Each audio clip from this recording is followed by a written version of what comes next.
Mga kapuso, ramdam nyo ba na medyo malamig na tuwing madaling araw?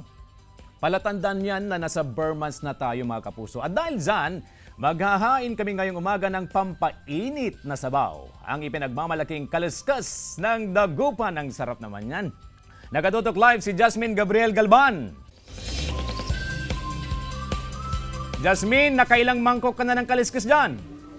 Good morning, CJ. Good morning, mga kapuso. Live tayo ngayon dito sa Barangay Herrero Perez kung saan matitikman ang napakasarap na kaliskas ng lungsod ng Dagupan. Actually, mga kapuso, ito ho yung isa sa mga authentic dishes ng Dagupan City, ang napakasarap na kaliskas. At ngayong umaga, mga kapuso, ay ituturo ho namin sa inyo kung paano ba iluto ang kaliskas at kung ano-ano ba yung mga ingredients ng kaliskas. At syempre, mga kapuso, bago yung pagluluto, unahin natin kung ano ba yung mga sangkap ng kaliskas na actually madali lang din itong hanapin sa palengke, kaya naman kayang-kaya nyo rin itong iluto sa inyong bahay. Well, number one, pinaka-importante sa lahat, syempre, ang laman loob ng kalabaw. Pwede rin namang laman loob ng baka, so choice nyo yun mga kapuso. Well, ito yung mga pinaka-importante na ingredients. At syempre, bukod sa laman loob ng kalabaw at ng baka, kabilang sa mga ingredients, lalo na kapag ito'y pinakuluan na, asin, para pampalasa, syempre, suka para lumambot yung laman loob at saka yung atsuwete.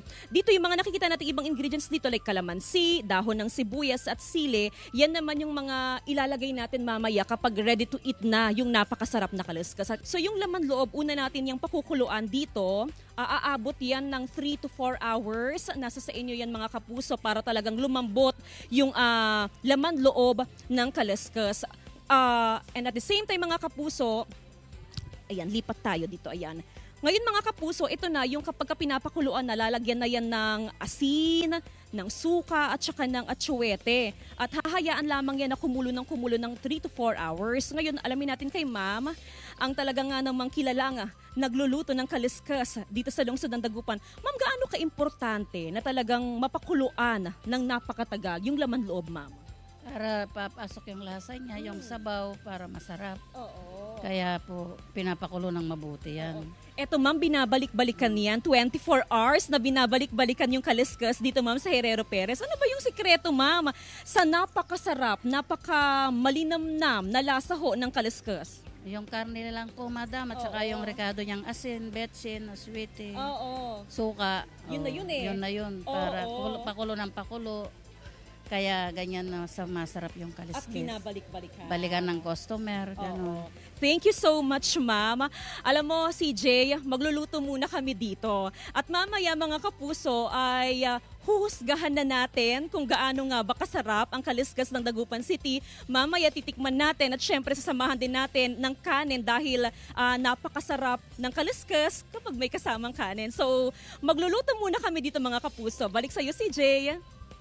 Hihintayin ko yan, Jasmine. Maraming salamat, Jasmine Gabriel Galban.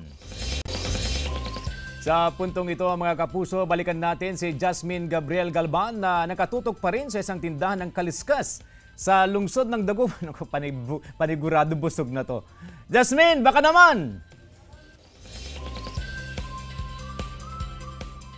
Mga kapuso, CJ, nagbabalik pa rin tayo dito sa lungsod ng Dagupan, partikular sa May Herrero Perez. At syempre, after ng mahaba-habang lutuan, oras na para tikman ang kaliskas ng Dagupan. Malalaman natin kung talaga nga naman bang malinamnam ang kaliskas ng Dagupan. So, eto na siya. Actually, eto na.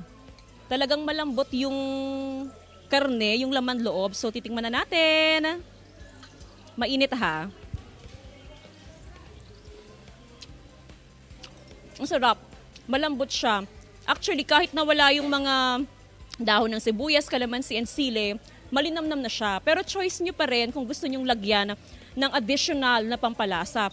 Pero syempre mga kapuso, hindi perfect ang kaliskas kung walang kanin. Kaya naman ngayong Friday morning, eto na.